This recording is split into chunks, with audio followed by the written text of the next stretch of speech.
I didn't find my voice until I was 33 years old, and I only released my first solo project at 50. I shared a song that I had written at the age of 33 with a friend. I didn't know why I did it because I did not sing in front of anybody before that. Perfectionism is a huge thing in our dominant culture. We are taught if something's not perfect, it's not even worth engaging with it.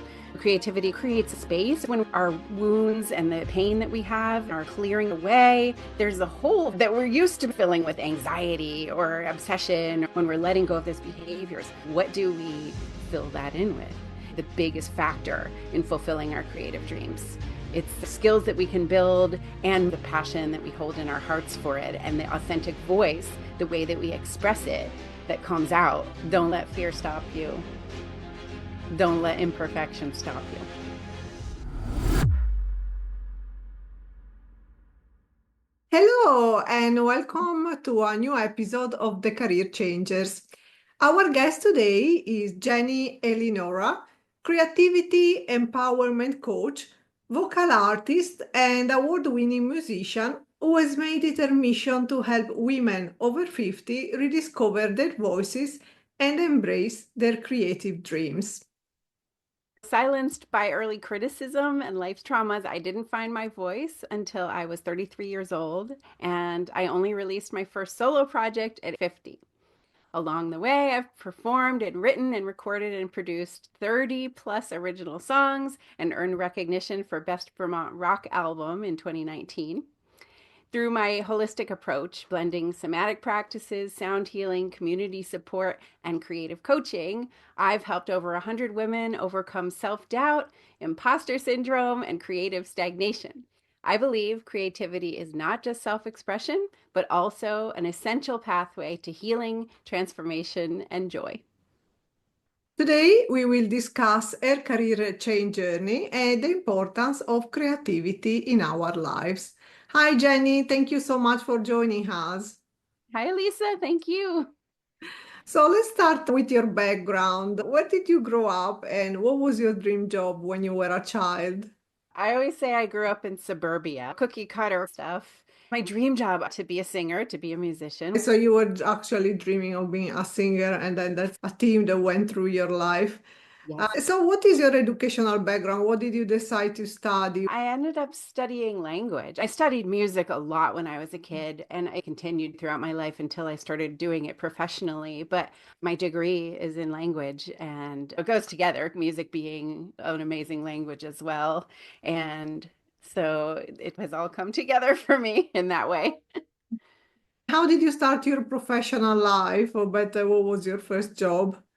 Yeah, I started out working with kids, and creativity was a huge factor in that. And I was really glad that I was inspired by the kids every day to become my full creative self. And then when I was 33, I got some support at doing music. Very shortly after, I started performing, and then I started teaching it to all ages, including continuing to teach it to kids. And I just rocketed from there. Everything's been a real natural evolution into what I'm doing now, which is creativity and empowerment coaching. So part of your work is helping people to reclaim their voice. Can Yeah. you share the pivotal moment when you realized it was time to reclaim your voice and Yeah. pursue your creative dreams? I shared a song that I had written at the age of 33 with a friend. I didn't even know why I did it because I did not sing in front of anybody before that. I didn't share my creative stuff with anyone. In fact, I didn't even share it with myself sometimes. Like I did it dissociated. But then I shared it and they supported me. It took a process to get to the real power that I have now. I'm 52 years old now. But that support started me on the path to realizing I needed to get my voice out there. I was already 33. I needed to sing in front of people. I needed to share my voice. Eventually, I got to the age of 50 and I put out my first solo album. And it's been that way ever since. How did releasing this first solo project at 50 shape your perspective on age and creativity? Because usually there is this idea that, a little bit of a stereotype that we need to be successful at a very young age. And our podcast proved that it's not like this. Yeah, we're all going to prove it together. So, when I did that, when I fulfilled that creative dream of my solo project, I became aware that many people, especially women, have been putting aside, like I did, what I call their creative whole voice, whether that's art, community stuff, or activism, or being an entrepreneur and starting a business. A lot of women put it off, stuck supporting everybody else. And yeah, I guess I realized that as soon as my own project was fulfilled, the whole grow your whole voice, that's the name of my coaching transformations, that whole thing took place very quickly and started that process last year of bringing this coaching to more women over the age of 50. Yeah, and also I think we realize that while the number can change in our age, the reality is that we are always changing, but at the same time, we are always the same.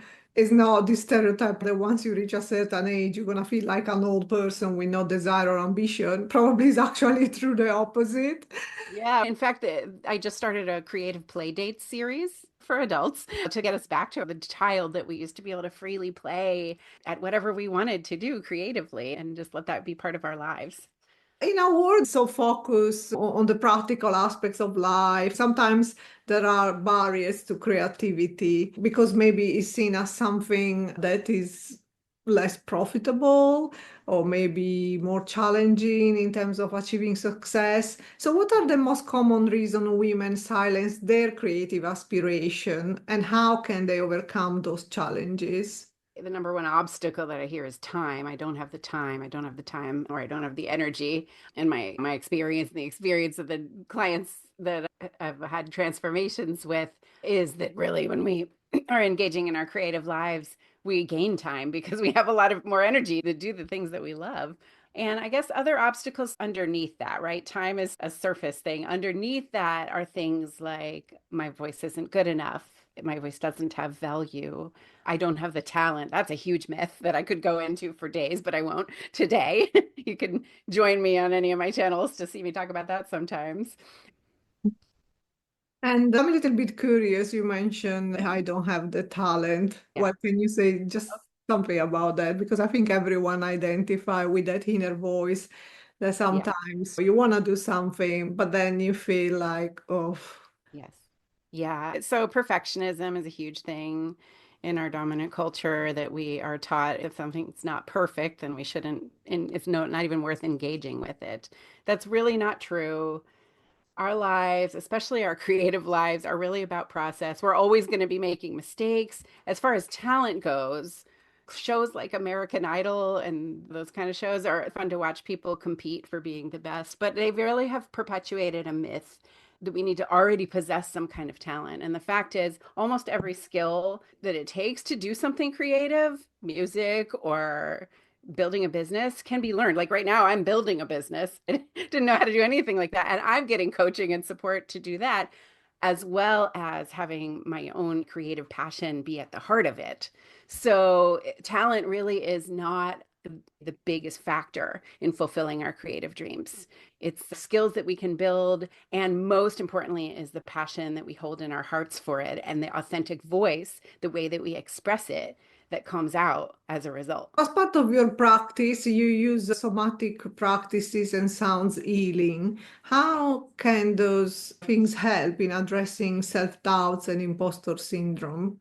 For me, sound vibration was the main way that I got to my physical voice, which is my main form of creative expression. And I did that even before I was 33. I had that as a foundation for when I finally got the support at age 33. So, yes, I help people through my own physical voice and through other sound vibration and through helping them activate their physical voice if they're ready, whenever they're ready to do that, to activate their creative channels.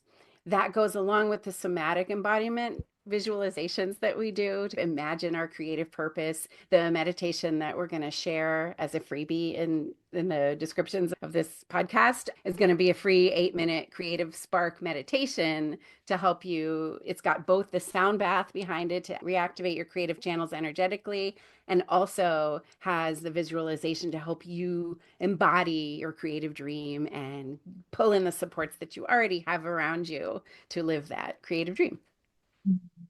Sometimes we hold back because we feel that inner voice that says, no, you're not good enough, or you're not like gonna be a superstar.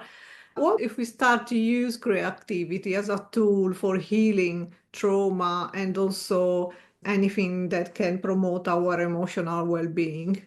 So, a lot of times when we're healing trauma, it can be intense, right? Creativity can help us to relax. It creates a space or a bit of a void when we're recognizing our wounds and the pain that we have and are clearing that away and releasing the fears. There's a hole there that we're used to filling with anxiety or obsession or any number of the behaviors that have built up for us around trauma when we're letting go of those behaviors. So the question is, what do we fill that in with? And for me and most of my clients, it's been to fill in with creativity, with creative engagement, whatever forms. It could be hobbies, art, building a business. For some people, it's cooking, right? Or organizing their home or decorating their home. Basically, creativity and that thinking of it from that angle allows us to enrich our lives in what feels like to our nervous systems a void.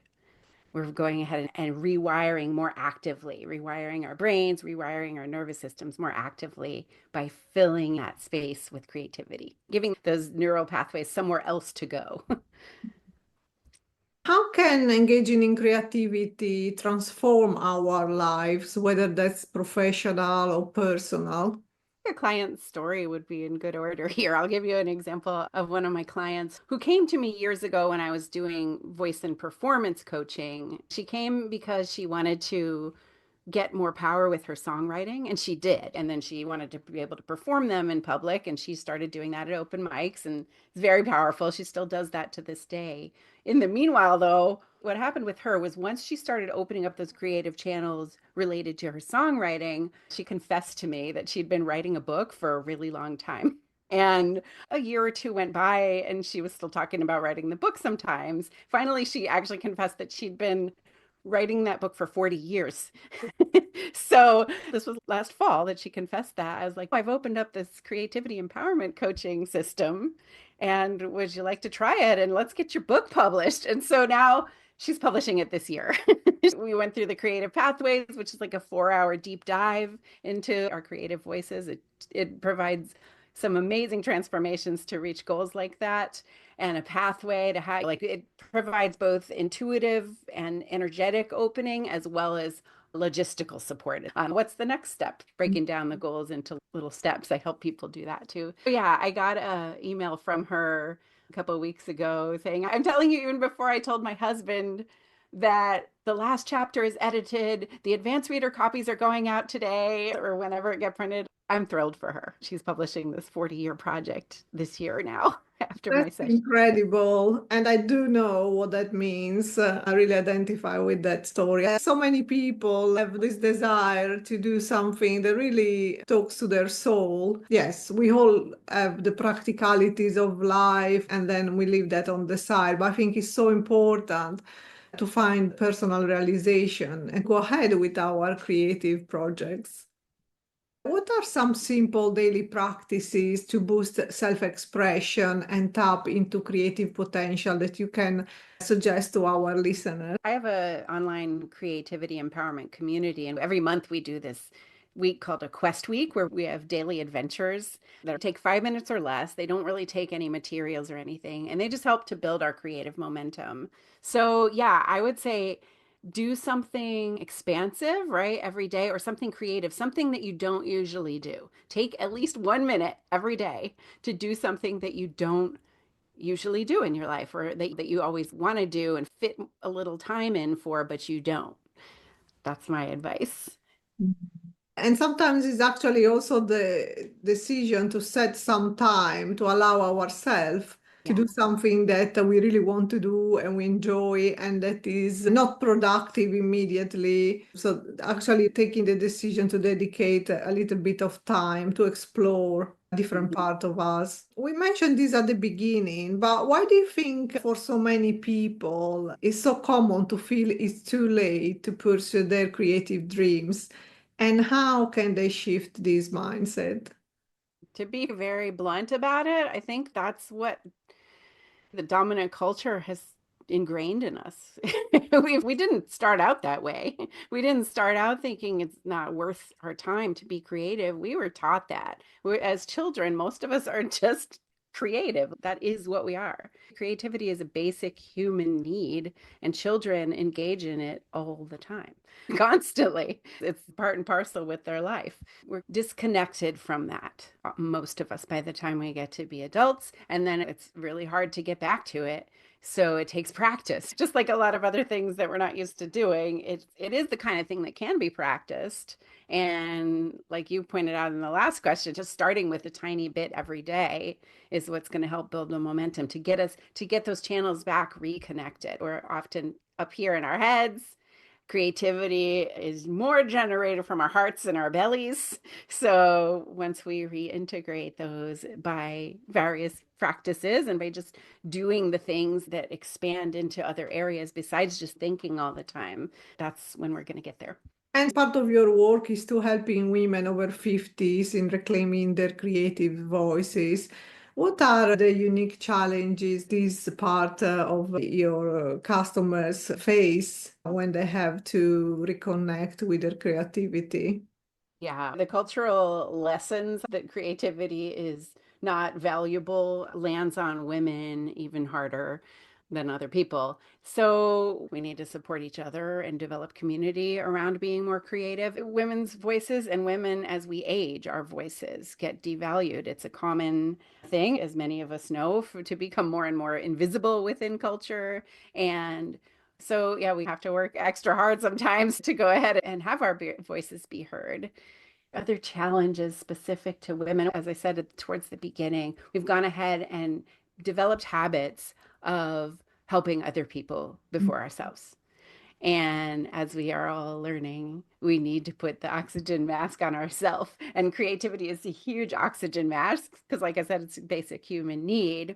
So once we are doing that and putting it on ourselves, it's not like we need to stop saving the world or helping everybody else or supporting others in our life. It will give us more energy and more time to help others if that's our main goal once we are expressing ourselves creatively and being able to make our voices heard within the world, our creative voices. Yeah, that's so true. And I really like that you pointed out that after a certain age, there may be less consideration for women voices. I think that's an important aspect to discuss, definitely. You do some work with the body and energy as well. How does managing inner energy contribute to enhance creativity and achieve breakthrough? Alignment is the main factor. There's places within us and within our creative channels that get stuck. For many of us, it's right here in our throat, right? So, how to express our creativity out into the world to others. For some of it's our heart, being vulnerable. We get stuck in that area as well. And then, even a little lower down here, focus on other people. A lot of the time, we lose our own sense of self. So, all those things make our creative channel, they gum up the works a little bit. And so, once we are activating and balancing these areas, then our creative purpose can be expressed or described to ourselves first, and then brought through some love, and then expressed fully into the world. So you mentioned before creative pathways. Can you elaborate how connecting with creative pathways can improve our well-being?